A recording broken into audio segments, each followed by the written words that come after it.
And welcome to another edition of Cruise Control Motoring. Boy, we have a lot of stuff to talk about today. We're going to go through it, all the latest automotive news, new reveals, new technology, new trends. And to do it with me, as always, is Les Jackson. Les, how you doing? Excellent, Fred. Excellent. And you're right. We have a lot to talk about today.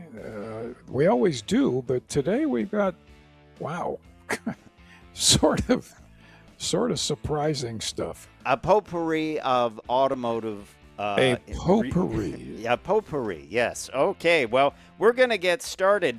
Nissan had a reveal of its future vision. They showed off the 2027 Rogue Hybrid e-Power. We'll tell you a little bit about e-Power.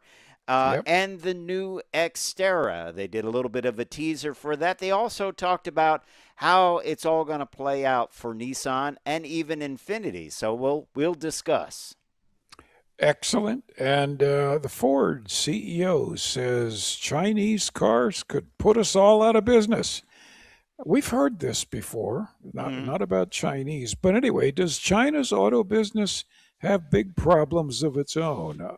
I think so. We'll tell you what we know. We'll talk about that. Yeah, it's big because the Canadian government has decided to let Chinese cars into the market, and that was what got Jim Farley to say this is a bad idea. And, of course, that's going to affect Ford here as well. Meanwhile, VW shuts down U.S. electric ID4 production to expand Atlas SUVs. And that's happening in Chattanooga, Tennessee. And also, what does this mean for Scout? That is the brand they are bringing back, the VW group. We'll talk about it, right? Yeah, we will. We will. And speaking of VW brands, Porsche shows off its Plaid seat equipped 911. Fred is already cheering. 911 GT3 SC. Very traditional with the Plaid seat. Of course, no need.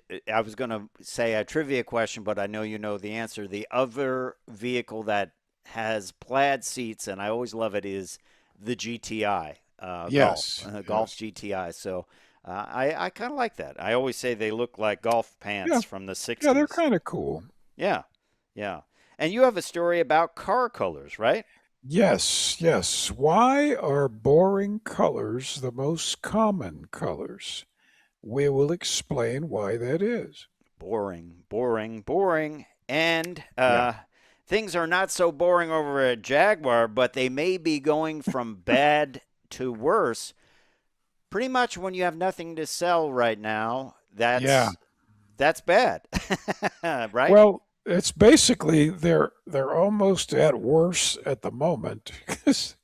So I don't know how many degrees of worse there are, but we'll get to it.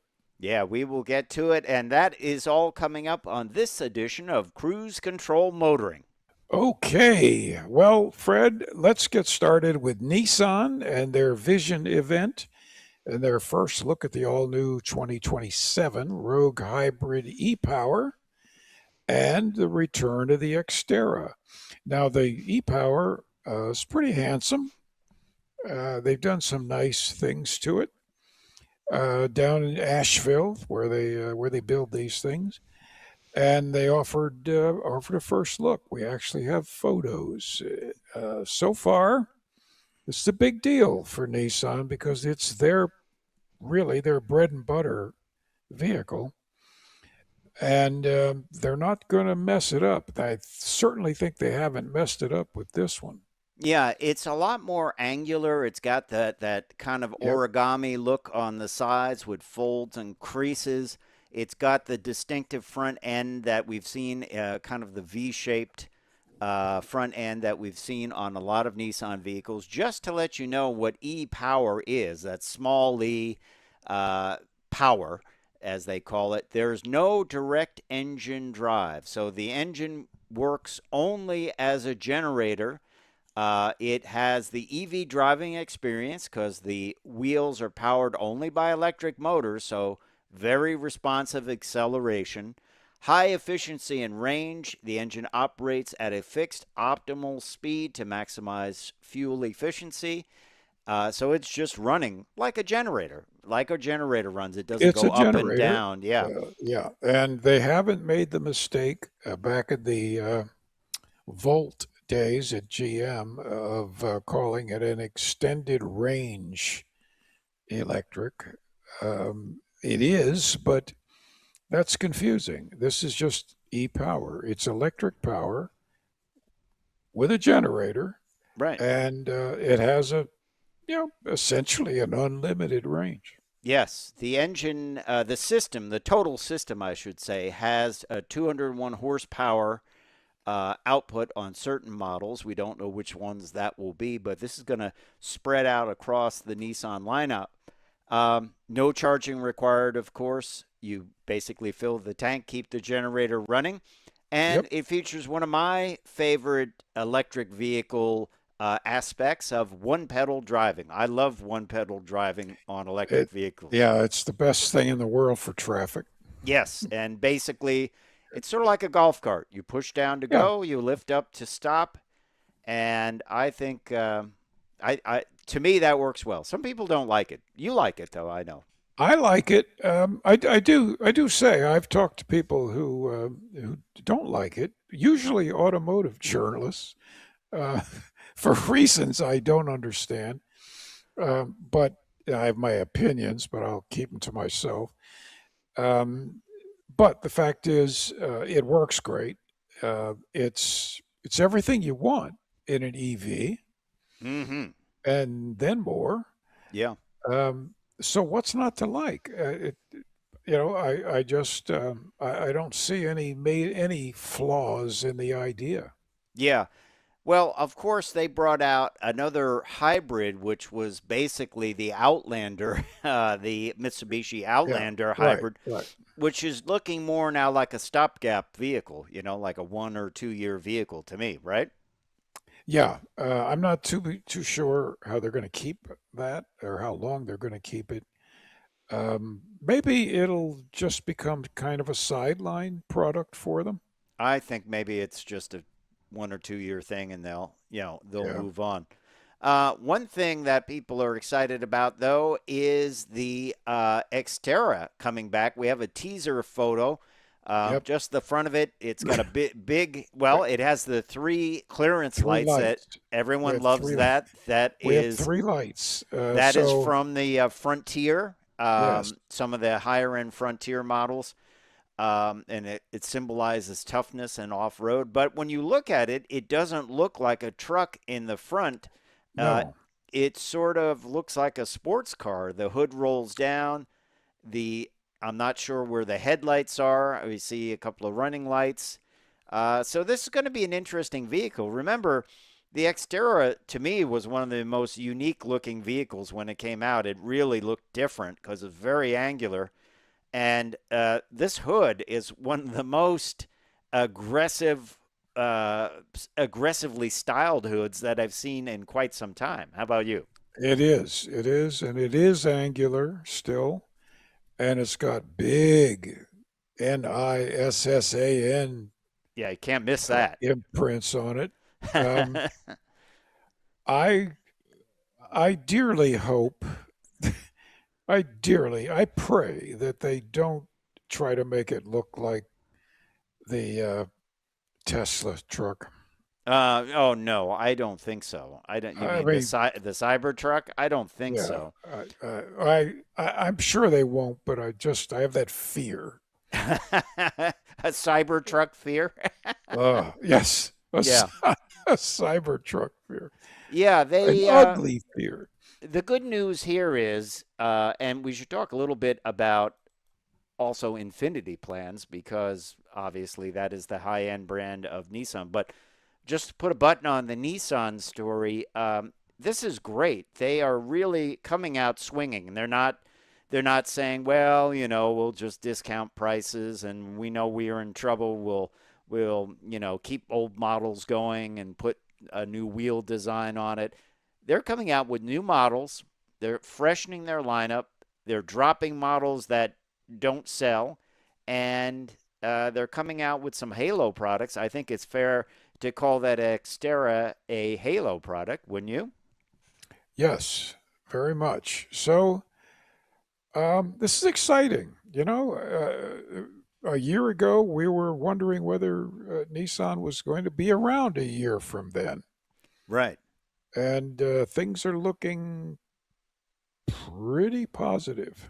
Yeah, they are. They are. Now, over at Infiniti, we're going to take a look at what their plan is. They have a big plan. They will have new body on frame SUVs, and they're going to have 5 new models in 5 years. I had a chance to look at their QX65 up close, and if you want to check that review out, we had a great walk around of that vehicle at the New York Auto Show. You can go to at Cruise Control Motoring, our YouTube page. But it was a great vehicle, two-tone, exciting, and really they were saying the brand is back. They have a lot of new Yeah. product, and as many executives have already said, it's all about the product, new exciting stuff, new technology, and things that make a difference.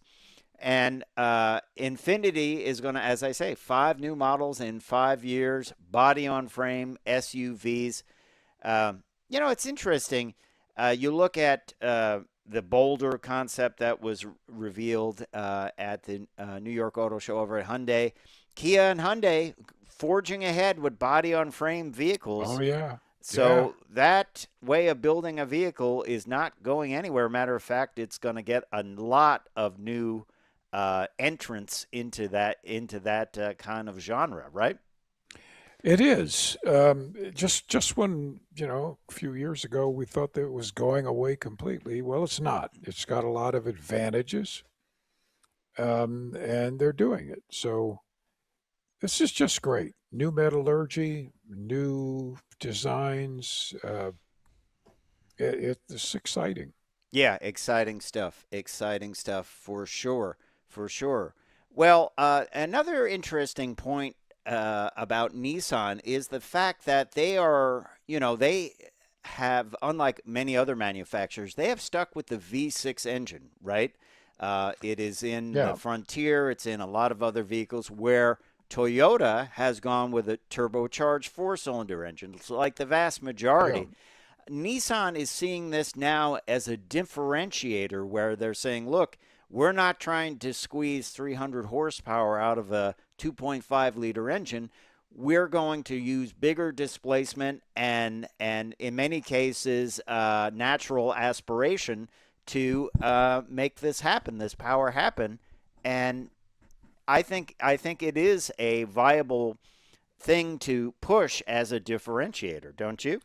Well, it is because an engine that's naturally aspirated, larger displacement, is an engine that can essentially loaf Right. along rather than be stressed. Screaming away. Yes. And yes, the screaming away engines are beautifully built. They have a long life, but in the extreme, for instance, you have a Ferrari, Hmm. which all the power is at 8,000 RPM, Right. That's its power band. and basically the car. You have to drive the car like running around with a nervous toy poodle. Right. Uh, Or like it- you're power braking it all the yeah, time with. and this was the philosophy of the American car makers back in the 50s and 60s. Big engines, low stress, low rev, high torque, Right. and it was a very good formula. Nissan is simply saying, "Hey, V6s are wonderful um, power plants. I mean, they're why get rid of it? Yeah. Good It's balanced design. Yeah. yep, reliable, uh, excellent fuel mileage. Yeah. So we're And they're keeping it. going to, this new Xterra that we were just talking about a moment ago, that is going to have, at least as an option, V6 power with a hybrid system. So they're going to have a traditional hybrid version of this. um, available. So that's what we know so far. I'm kind of excited about the Xterra. It looks completely different Yeah, than yeah, things that we've seen from manufacturers in the past. The other interesting thing about that e-power system from Nissan, longevity of the engine. If we can run the engine right in its most efficient um, yeah. power Power band, band. Yep, yeah, does that mean that the engine lasts longer? That absolutely, it's running at a absolutely. specific range. It's not revving way up to get on Right, the highway. You know. because it's running in its most efficient range. Thermal efficiency. Okay. That's the name of the game. Thermal efficiency. And if you can keep it there, because a gasoline engine is essentially a constant speed engine, they've Right. they've been made Not to be. for 100 years to not be constant speed Right. because you Right. kind of need to. Right. Uh, but yeah, um, it works. Yes, makes it incredibly reliable. Yeah. Yeah. Well, while we're on Nissan, let's talk about Mitsubishi. Of course, Yeah. Mitsubishi and Nissan are tied together. This is, we always like if we can find a deal to tell you about it. So, and this is very specific. Of course, Nissan and Mitsubishi they're in Tennessee, but if you live in Tennessee, you can get a deal, a first ever special incentive for Tennessee residents because you live in the same state as Mitsubishi's headquarters, U.S. headquarters, right? They moved there to Franklin, Tennessee back in 2019, actually.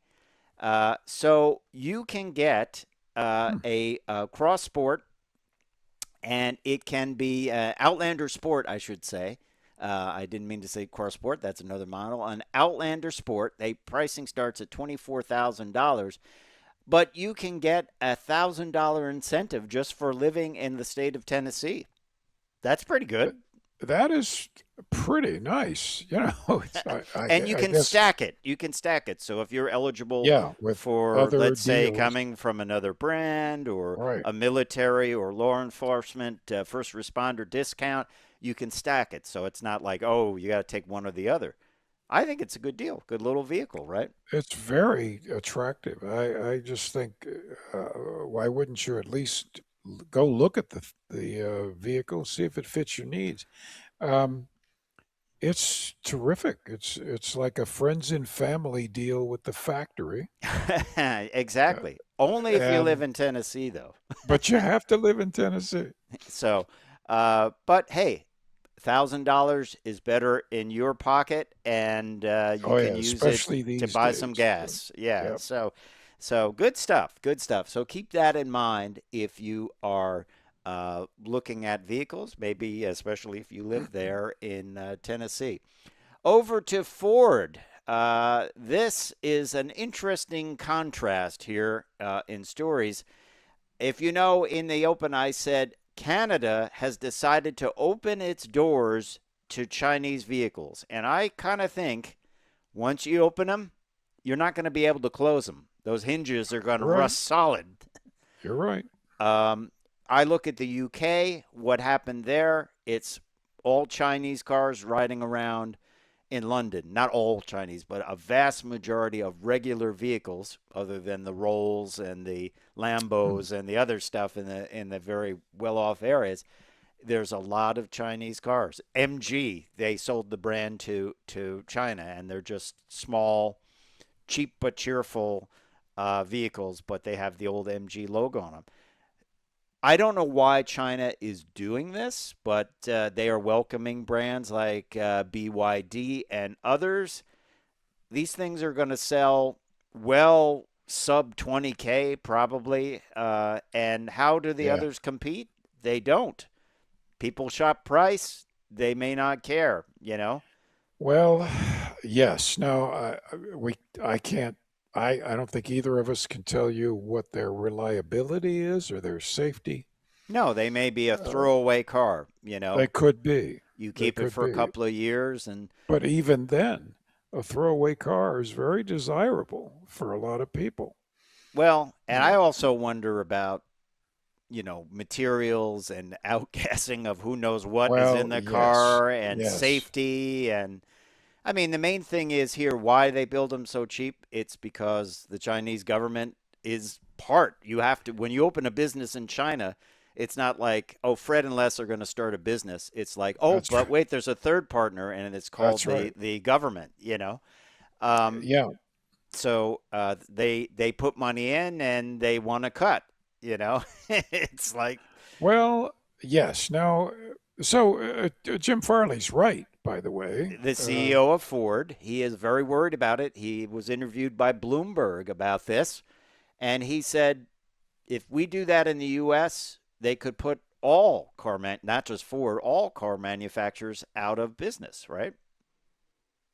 Absolutely. He says the speed, the scale, state backed nature is creating an uneven playing field. He's hoping that the American government won't let them in. Right now, I don't think they I don't will. think they will. Just But, judging, yeah, but the other thing is um, eventually they will. Because I can't help mentioning that back in the 70s, when Lee Iacocca was running Chrysler, he hmm wrote a book about the dangers of the Japanese coming into the market yeah.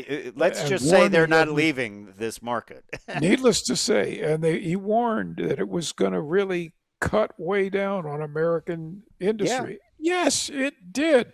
right. Uh, Because remember, they could sell over 1 million of one model back in the that's day, right. and they That's don't do right. that anymore. We see the Oh, numbers. nowhere near it. If they sell And a couple of 100,000 of a model, that's a good number now, yeah, right? but what he failed to predict was that, yes, the Japanese companies came in tremendously heavy, but they built factories here and they built a lot of factories. Yeah, Toyota has 12 yeah. factories. Honda has a lot Uh, too.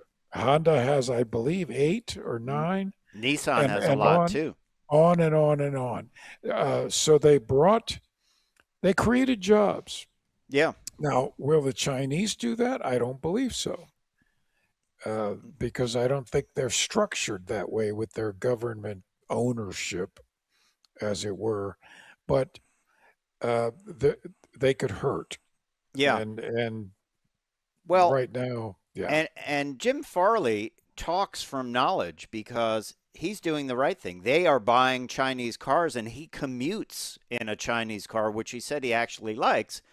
And of course, hmm, let's turn the Chinese playbook around. They take them apart and learn from them, and then they'll yeah, just copy that text. Hey, they copy F-150s and make, why don't we just take it apart, cut it up, and see if they're doing something better or not? He was actually impressed at how they would simplify things and cut costs. And this is probably the yeah. basis of his inexpensive electric vehicle initiative. What he learned from these cars, but he drives these cars, which is great. He will drive them It and is learn great, about them. and he should have his engineers drive them too. Well, I'm It sure they probably do, does. Yeah. and they've already stripped Chinese developed software from their systems to comply with tightening regulations. So um, things are going to happen. I have no idea how soon, but they're going to happen because they always do. Well, here's another interesting article from CarBuzz. You flip it again because we always like to do that on Cruise Control Motoring. Obviously, the threat, the Canadian government allowing them in, Jim Farley cautioning don't.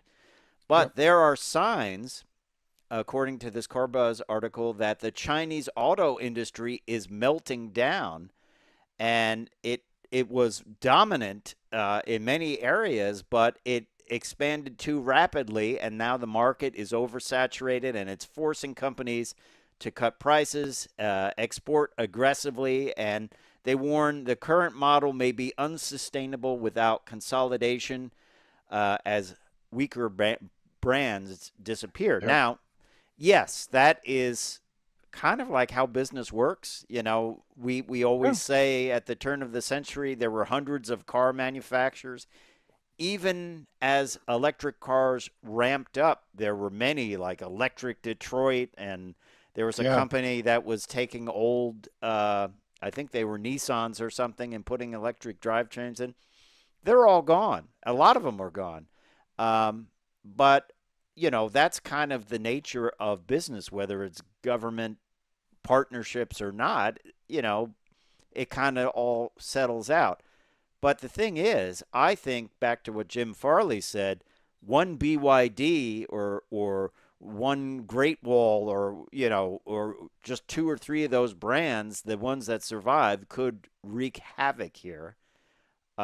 I'm not so sure people would say, well, you know, I will pay $15,000 more for you know an American brand or even a Japanese brand when they're just looking to shop price, right? yeah. Because sadly, one of the drivers of that is that people's money is running out. Inflation is hurting people tremendously. Yeah. You may be forced to buy a cheap throwaway car. I think that's a good term, um, because it'll last a few years. I mean, it's not going to fall apart down the street. Well, Um, Let me ask you though, mhm. would you buy an electric one? Well, most of these are electric. You know, I think Uh, because they own battery production, they have well, the yes, rare yes. earth, they can make that cheaply. And that's one of the big elements here. We don't have that access to the rare earth unless we buy it from them. No, we Um, don't. if there's a breakthrough where we can do it, maybe I would like to drive it so I can tell our audience about it, but I wouldn't buy it because I don't buy myself new cars that often, and I don't want to buy something that's going to fall apart. It's No, I don't either. questionable safety. Will these I, vehicles meet as you said, IIHS standards? I don't know. as you said earlier, yes, we have very, very strict standards here, by the way. Um, Safety standards, yeah, and and it, we measure toxic substances right. in vehicles. Outgassing when you're sitting in And the car. if you're doing it, if your vehicle has that, you ain't selling it here. No, It's no, and just then they'll as go to that. court and say, "Oh, that's trade restriction," but it doesn't. Yeah. You know, it was brought home to me when I traveled years ago to Shanghai, and they were building a building, and a local guy told me, "Yeah, the workers come in from other countries. We don't pay them much.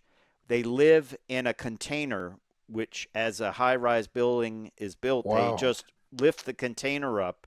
So they work there. And he says, yeah, people like, there's not much safety if they fall off because there's no safety ropes or Man. anything. They just leave the person there. You know, they just fall. And I was like, wow, so OSHA violations are the norm. There is no OSHA. Just do what you There is want. no OSHA. This Oh, is yeah, like that guy fell off the building. Get another one. this is like America and Europe at the turn of the 20th century. Yeah, absolutely. There were no safety rules. Yeah, yeah. So I kind of don't want that kind of approach for building a vehicle that I'm going to travel No, 75 no. miles an hour in, you know? Like, yeah, I think I tightened it. I don't remember. I tightened the other bolts. If I didn't tighten Yeah. that one, Oh, I think so. Yeah. Well, here, why don't you just get a wrench and check yourself? yeah, yeah. I don't know. But we'd love to hear from you.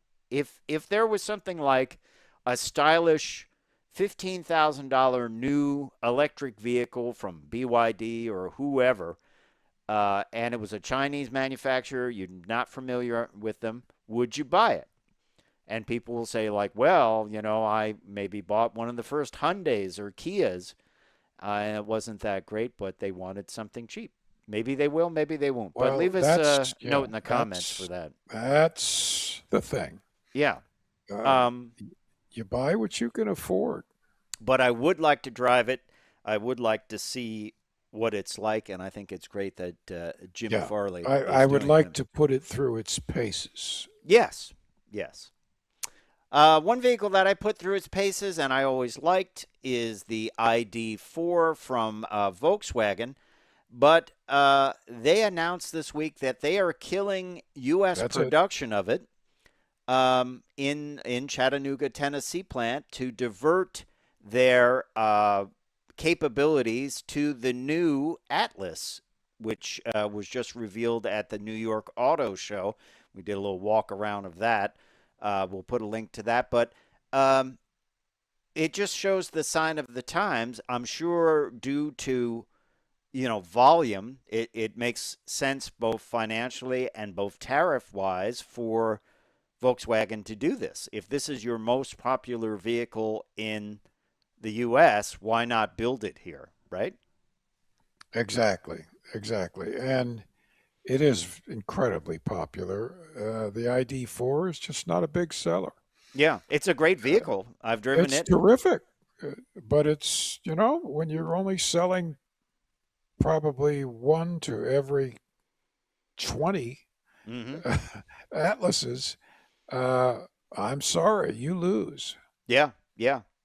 It is a good looking vehicle, by the way. I did a walk around with one of the product managers, and very impressive. Very impressive. I would say on the inside, it kind of takes a page from the Tiguan with the rear lighted panels. On the door panels, they have sort of perforated leather that is lit from behind, which I thought was kind of neat. Uh, Clean interior, lots of power. Power comes, it's like a 288 horsepower turbocharged four cylinder, which is pretty amazing. I believe it is a Yep, version of the yep. 888 engine. So high output four, but it's really upped its game from the early days of the Atlas. Much more luxurious inside, nicely fitted. A lot of high-end details, indirect lighting, things like that. As I say, the Tiguan came first with a lot of that, and it's been pretty impressive. And the Atlas kind of gets the treatment per se. This is going to continue to be a popular vehicle for them. And by the way, the third row is actually useful. I sat in it and I was Which like, is, yeah, I could sit in that. well, now that says something because an awful lot of them No, they're are like a not meant jump seat. for adults. Yes, yes. By the way, if you want to buy an ID4, you better act quickly because this they may have already shut down by the end of this week. So, Well, I'm not sure. Are they going? They'll. I guess they'll bring them in from another plant. I would imagine. But yeah, maybe, yeah, we'll have to see. We'll have to see. But yes, the new Atlas is quite nice, and I think it makes big sense to bring that yeah. production to the It's a U.S. it's a good product. Well, one of the products that might be affected by that is Scout. Now, Scout, we've had them on the show. We've talked about them bringing back the Scout name and sort of Volkswagen's Rivian style off roady pickup truck and SUV. Yep. There's some thought, how does this affect the Scout? Because it shared a lot of components with the ID4, and that was great, a great business setup to have the that all in one place. Now the ID4 will be built somewhere else. So the Terra pickup and the Traveler SUV are slated to be revealed in 2028. They have a range extender for the pickup truck, and they've had a little bit of a problem with it. It's not that it's not extending the range, it's a small gas engine. It's where they put it because they put it behind the rear axle under the bed. That's the plan. And that Yeah. reduces the towing capability down to just 5,000 pounds because you have an engine hanging back there. Basically, you're towing the engine. Um, which is not the best, is it? Because they were projecting 10,000 pounds of towing capability. 5,000 really is Yeah. limited. That's a problem. And obviously, just moving it isn't exactly a simple thing either. No, no. You can't put it in the bed because you use up space there. Where is the fuel tank for the extended range engine? I bet it's Yeah. forward of the rear axle, so you can't have an engine right next to the fuel tank, which is probably composite. Um, so there's some theory in an article by CarBuzz that this might delay their launch plan, although they're standing by 2028, a late 2027, 2028 launch. Some are saying the extended range version, when they work out the kinks, might not come this decade. So um, I hope Scout does well because they're great looking vehicles. It's another interesting type of Yeah. situation. The problem is the industry is changing so fast. By the time you get there, what's it going to be like? that's that's right. But then again, VW's engineers are, you know, pretty sharp. So they'll figure it out. Uh, I don't think they've figured it out yet, but they will figure it out. Yes, yes, they will, and we will talk about that. What are you paying for gas these days? I just saw it down the street. It was 4.54 for Wow, regular. that's high. Uh, I go to places where it's under 4, and then I do you get their app or you get Oh, the sure. and you save 7 cents a gallon. I always do that. But like top tier, which is kind of a marketing term, but top tier gas is roughly around 420, something like that. I Okay. would say roughly. Well, there's a new site out there. It's called the Gas Index. It Why was not? it was designed, believe it or not, to find the cheaper beer in your area, but it Uh, is now being used for it's gas prices, that's right. right? Just as an official warning, don't drink the gas. Don't drink the gas because Yeah. you won't get gas. You'll get something much worse from it. But it is an Yeah. AI powered system that uses a combination of user submitted data and smooth talking robocallers to index gas prices across the country and helps us find the lowest price at the pump. What it will also do, if you put in your vehicle and the amount of gas you have in it currently, it will do the calculation. Is it worth it for you to drive further to get cheaper gas, or is it Right. better for you to pay for a higher number for gas because you're going to spend more gas getting there to buy cheaper gas? That's pretty cool. That is cool because people sometimes get fixated on these things and they'll use a quarter of a tank of gas to go get save an extra dollar on a gallon. And Oh, I know one of those people, and you I know him I think I too. know who it is, but we won't mention Yes, it. Yeah, yes, there are people though. I know people that will drive to other states to get gas, and then it's like, yeah, but you yeah, drove 45 minutes out of your way. I would use Gas Buddy, which is not as sophisticated as the gas yeah. index. I But haven't Gas used the Buddy's gas pretty index. good. Yeah, Gas Buddy's good. It sometimes is a little outdated. The one place I would go to, it said, "Oh, here's the price on it." I went there. The place was closed and being knocked down. Gas station. So the price is pretty good Yeah, there because you can't buy anything. But it's pretty good, and it's a good way to locate gas stations and get it a is. general pricing. Um, I've been very, very fortunate with the timing of my self-made luck in this case.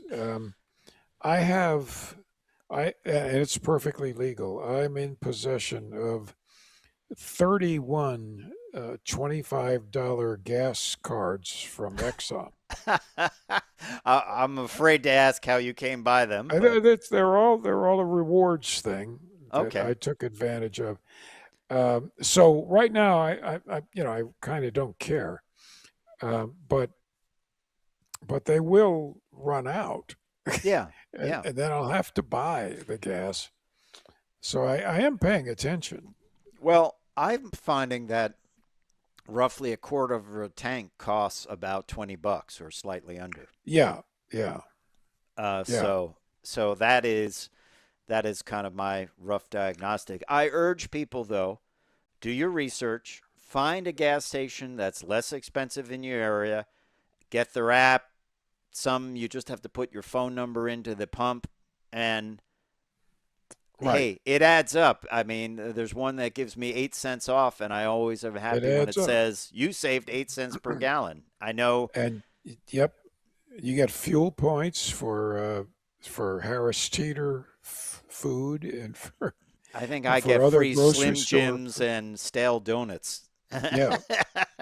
Um, so you have to look for these things. You also have to drive if um, frugally.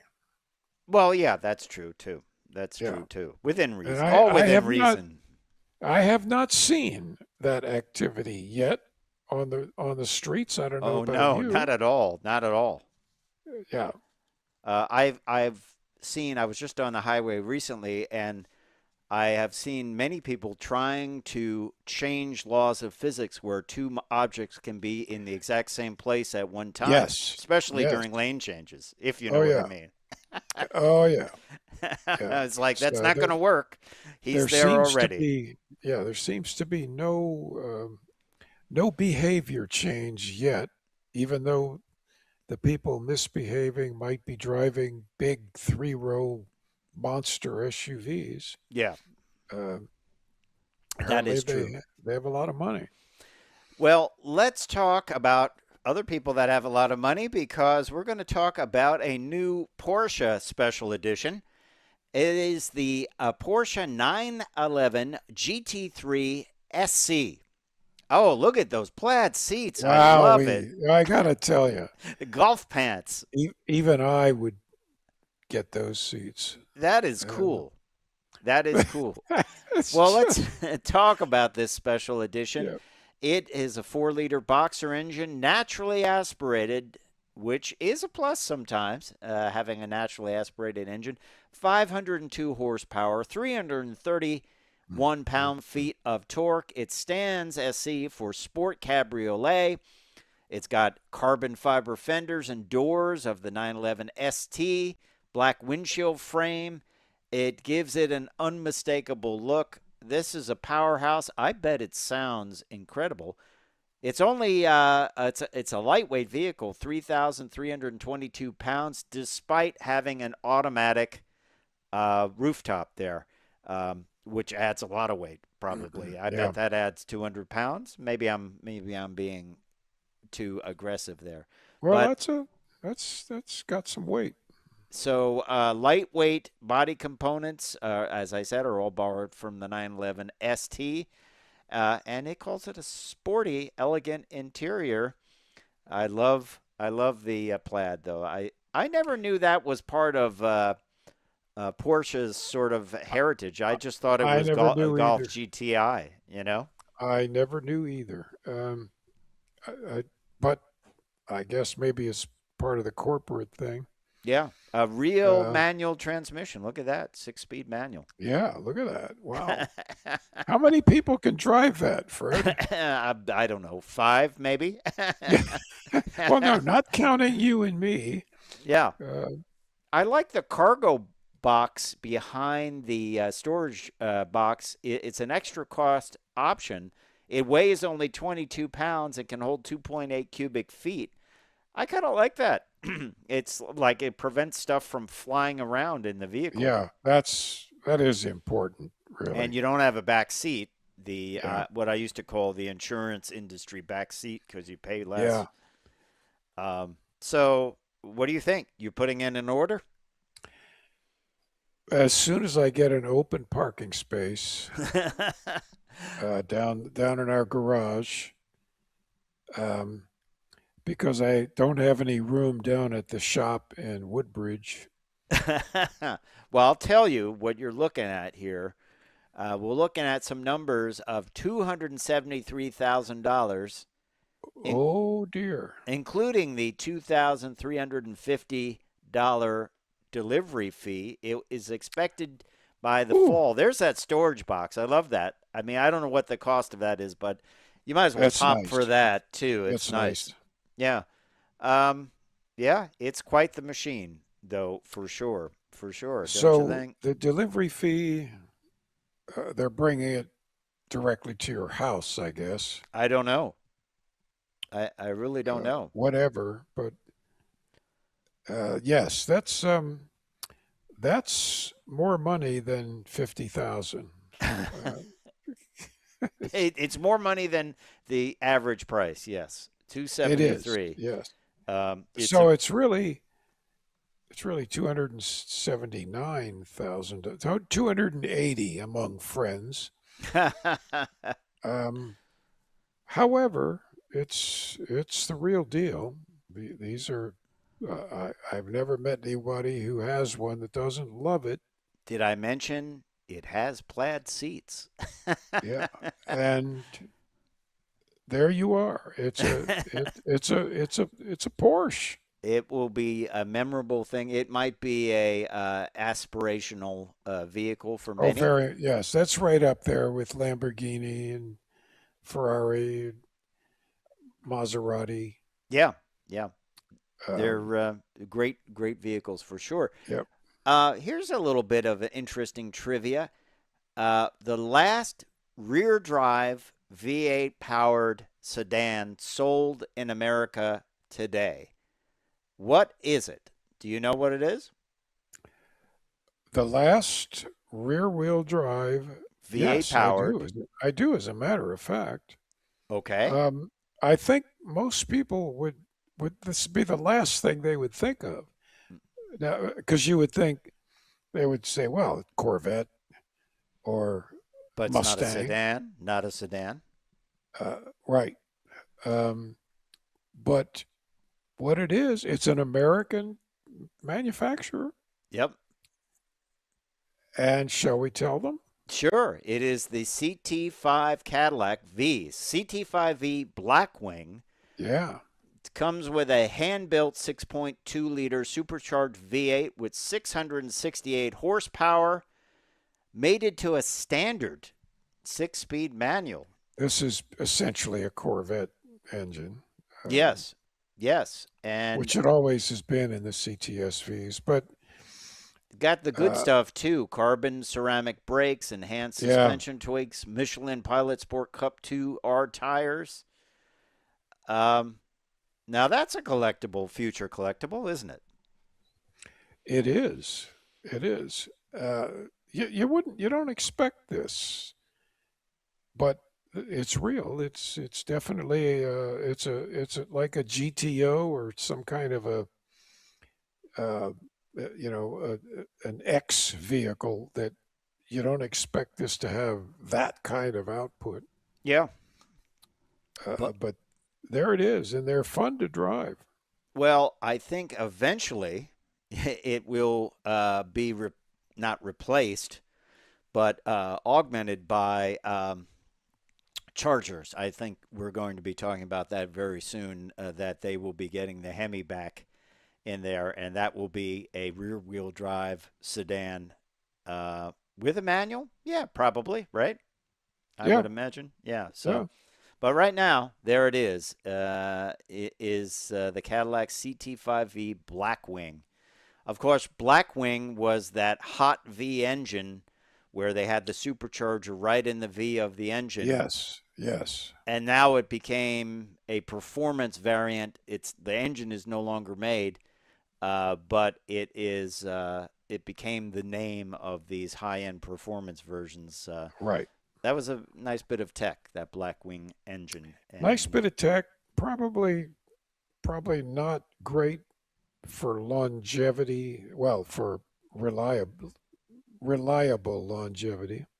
but Don't know for sure. But and it's pretty common though. Like I believe Mercedes still builds some engines like that, and others do. I'd have to look what the others do, but Interesting stuff. Well, you have a story on boring colors, don't you? Boring car Yes, colors. yes. At one time, back in the early to mid 2000s, it seems like every car was silver. Yes, We used to we joked laugh. about it. Every week we'd get a new vehicle from the manufacturer. It'd be silver, Right. week after week, month.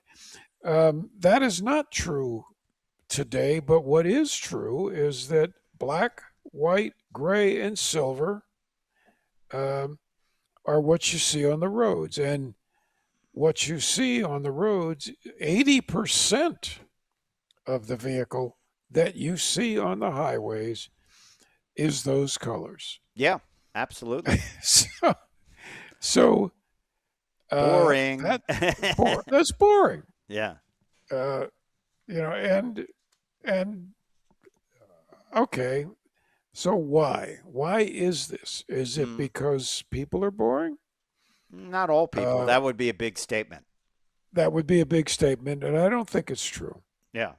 Um, is it because the paints are cheaper? Not really anymore. They used to be, but Right. they're not anymore. Color used to cost the most. Red used to cost the most, but now different synthetics.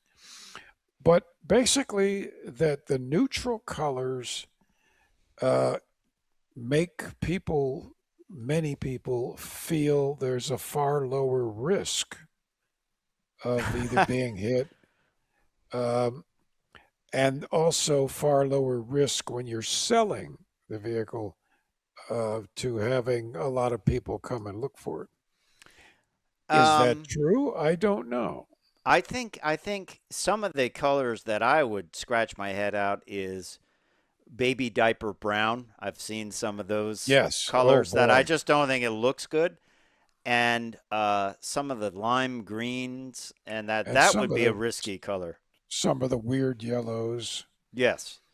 but otherwise, no, it's not risky. Frankly, I think black is to me is the riskiest because it's a terrible color to paint a vehicle. Yeah, it's gonna show It just scratches all or looks crummy. yeah, as they say, it looks great if it's clean, but most Yeah. people's cars are not perfectly clean 24 hours a day. So, So I'm going to just read this statistic, Fred, because okay. this is the story of my life. Um, BASF, big paint company, reported that the most popular color globally, accounting for 34% of all vehicles, newer vehicles, is white. Okay. This follows a year and a half after I bought my white car. But I happen to like white, which Mm-hmm. is why I bought it. Mm-hmm. I had no idea this was occurring. Second, and this disturbs me, uh, was black, 22%. Okay. Now, okay, now we're at 56% of all Of vehicles. cars, yes. And then gray, 17%. Now, gray was really, really popular in the late teens.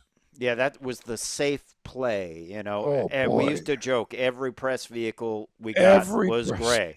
That's And they right. would say, "Oh, it's the best for photography on bright or dark days." Right. But everyone was gray, silver. Yeah. Yeah. So anyway, the color wrap up is that we now have 34% of all vehicles produced are white, followed by black at 22%, followed by gray at 17%, and silver comes in at a kind of a last guy at 8%. So that means, in America, by the way, white is ahead 29%, pretty close. Wow. Black and gray both have 20, and silver just doesn't count. So, what do you conclude from this? Well, you can only conclude one thing, and that is car colors have become boring. Yeah. Well, couple of Yeah. things. apparently buyers increasingly want calm, clean, and low drama. I would like that anyway, but um, also uh, most of the colors are more expensive. If you get any sort of color, Well, even some yes, whites are you have to pay $500 for this color and it's an 500 for upgrade. that one. But Yeah. also, I think a lot of people don't order vehicles. So the dealer's going to stock things. Like I told you, I always talk about this. And if you listen to Cruise Control Motoring regularly, you'll know I always talk about there's one dealer. He only orders cars in one color each year. And that's it. That's what you get. Or Wow. maybe two colors. Metallic blue, it's a BMW guy. Metallic Mm. blue, gray, or white. And that's it. You don't get to pick. It's the standard deal. And the problem is everyone's car looks exactly alike, which is a problem in a parking lot. It is a problem. And this isn't just true in cars. It's true in houses, in Yeah, the color of the interior of new houses or houses people are selling. white. The most popular, oh no, the most popular color in the United States is called agreeable gray. Agreeable gray. Sherwin-Williams makes it. It's Wow. incredibly popular. Wow. It's, it's just Okay. all right. I mean, it's not my fault. Maybe people are just, that's like, hey, that's all the brain cells I can can direct for that color. I just want something that looks like everything else. I don't want to take Yeah. any chance. Well, all my furniture will fit here. Oh, I thought you were going Yeah. to say all your furniture was painted a gray, agreeable gray. I was like, that No, would be terrible. That's right. It might be Here a in great my color, but not on yes, everything. I got in the my big gray brush. car. Uh, so, yeah, this is just I guess it's just a reflection of society. I mean, what else? Conformity. They want to be Yeah. conformists. Yeah. Yeah. I mean, the 50s was a reflection of the incredible optimistic society after the war. Well, And think of cars in the everything, 50s. They were wild, bright colors, two tones, bright red kitchens, interiors, kitchens, appliances, uh, bathrooms, pink and black. bathrooms, everything was bright, uh, very stylish, Over the top sometimes in many gaudy cases. Yeah. colors. Um, but you can kind of see how these things happen. Yeah. Interesting. It's more of a sociological trend than even Well, a car uh, trend. yes, buyers increasingly want calm, clean, and low drama. I like low drama in general Well, for me anything. too. Yeah. Yeah. But, well, interesting. Drop us a note what color vehicle you like. I'm seeing a lot of blues now, which I like. I've That's seen that's low quite drama a and few. calming Yes, to a me. lot of darker blues. Yes. I'm noticing, Yeah. and also in furniture, darker blues. Yeah. Well, a So name that doesn't really denote, calmness. Roush Performance has come out with an F-150 XL based fat street tire truck. It's called the Roush Nightmare, which is probably not going to make you feel okay, calm and relaxed, but that's not what it's that's designed right. to do. It's available on the F-150 XL and XLT trims. You can get a base Mm. F-150 with Attitude. It includes coilover suspension, twin tube dampers, CNC machined aluminum bushing brackets. It lowers the truck 3 inches in the front, which is pretty aggressive, and That's five pretty inches in good. the back, which is very aggressive. And it gives the F-150 1G cornering capability, which is pretty cool. 22-inch wheels, Mm. all season tires. It has a catback exhaust that enhances the sound of the 5-liter V8, and it standard on regular cab versions of the XL and a $2,340 option on XLT crew cabs. It makes 400 horsepower and 410 pound-feet of torque. All in for all those goodies, it cost $22,999 on top of the price of a new F-150, which is $42,125 if you go with the regular cab XL, or $50,000 for the crew cab XLT, including the $2,795 Right. Right. destination. Um, and you can get it through your Ford dealer with a 3-year, 36,000-mile warranty. I was reading about this. A lot of comments were saying, well, why don't you add the Ford Performance supercharger to that engine and make it really something, because I have seen trucks like that, base F-150s, regular cab, and they put the supercharger on it and just, it's a kind of an undercover hot rod, but this takes it to the next step, doesn't it? Um, I just wonder what happens when it's either stolen or you're registering it, and they say, "And what's the brand and model?" It's a Ford Nightmare. It's, it's a I think what? stick with the F-150. Yeah, Yeah. that's right. Yeah, Yeah, it's for sure, yeah, for sure. Well, let's talk about something that Jeep is bringing out, and Jeep has, of course, updated their Grand Cherokee, but now they yes, announced that they are confirming that there will be a Grand Cherokee Trailhawk that will be coming out. It has not returned to the lineup, um, and people were questioning, like, well, will there be one? Well, the answer is yes. They put out a teaser photo, and they confirm it is coming back. That will officially, the absence will officially end later this year, and the Jeep Grand Cherokee Trailhawk is coming in. That is a great vehicle. I always like the Trailhawk lineup, yep, and look forward to driving it and checking it and out. that's right. And if you're curious about what drivetrain it'll have, so are we, because they're not saying Yes, but I think yet. Yet. I think it will have the Hemi. It will have the Hurricane Inline 4.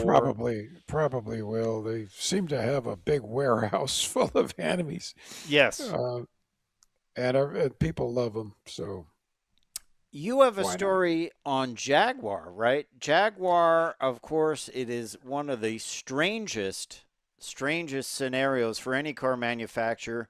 They stopped building all their cars and are working Yes. off of their remaining inventory and are going from a high-end manufacturer. I won't say mass manufacturer. They Right. were, Right.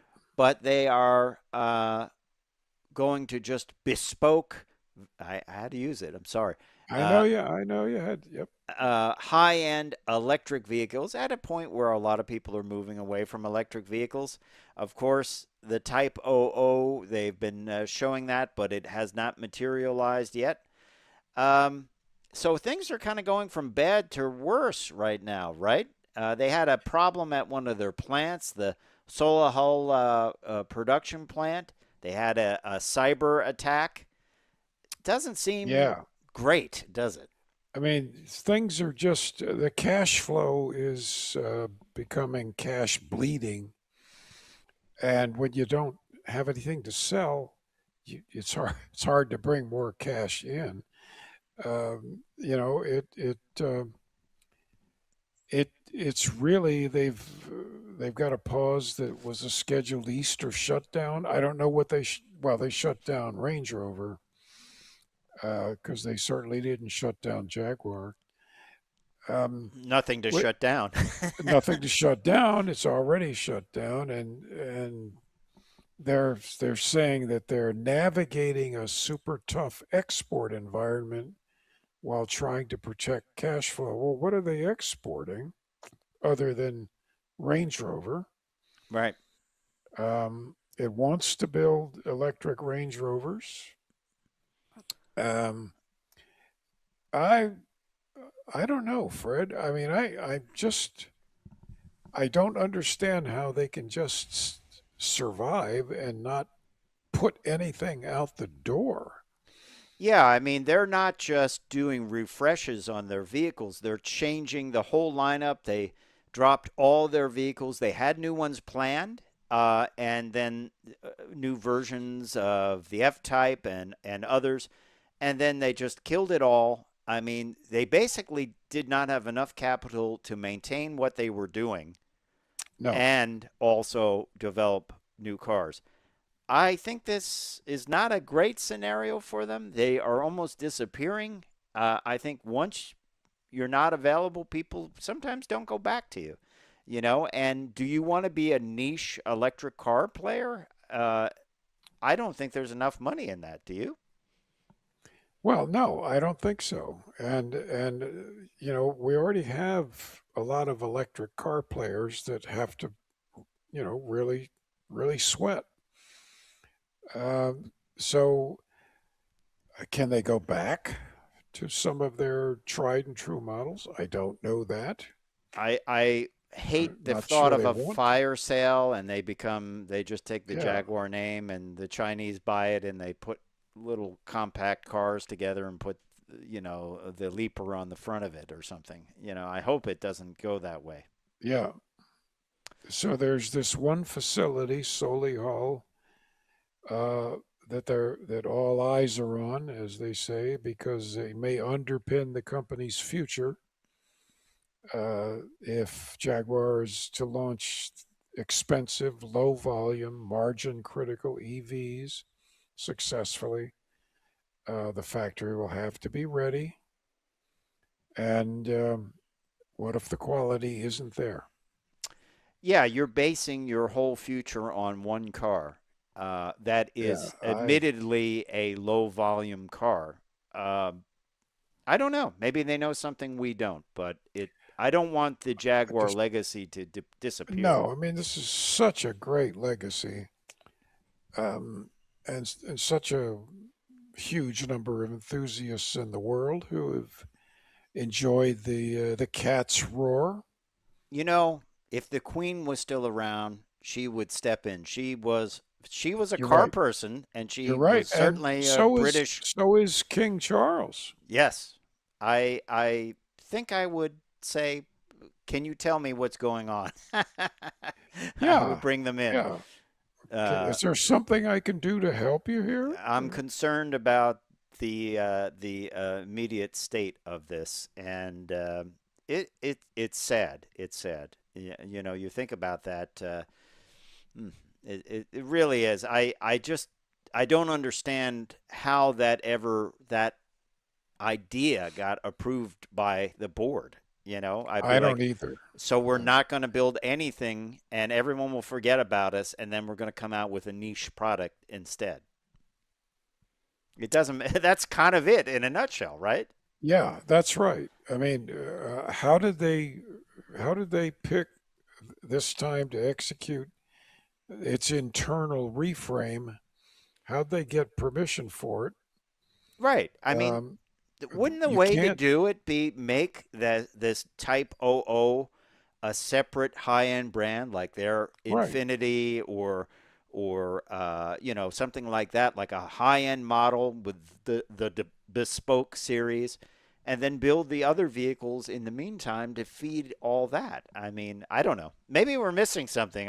You tell us if. Well, the one thing that they do say they have is that they already have 61,000 people on the waiting list for the Range Rover Electric. You got to build it though to make You money. got to build it.